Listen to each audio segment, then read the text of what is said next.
Welcome to the Keyboard Depth Function Room, the place to find a quick guide on how to play keys to popular songs. Today, Silly Games by Janet Kay. The song was a hit in the UK and all over Europe in 1979. The track is classified as lovers rock, though it's not typical of that genre. However, it certainly fits into the wider umbrella of reggae.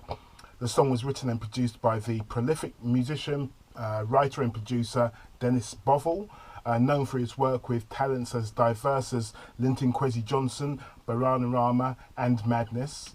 The track is heavily laden with keyboards. There's Hammond organ, acoustic piano, Fender Rhodes, synthesizers. But for this video, we'll concentrate on the Fender Rhodes.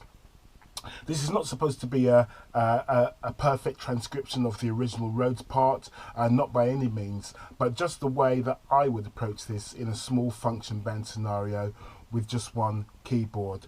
I don't feel the need to accurately replicate the sounds. A really nice Fender Rhodes electric piano sound is good enough. So what I'll do is incorporate all of the nice parts to make one composite part for the Fender Rhodes, rather than splitting the keyboard and having a bit of organ and a bit of piano, etc, etc.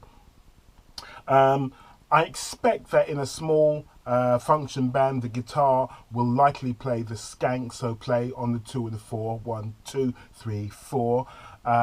So I will aim to play around that and kind of play with what is termed as the bubble, and focus on the ands that fit around the skank, so the 1 and 2 and 3 and 4, and that's what I'll be focusing on.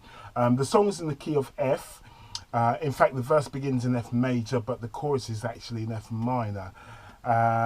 It's a beautiful song. Song arrangement and basic chord sheet will be in the description box below this video. It's unlikely I would play this the same way twice. Here's an example of how I do it.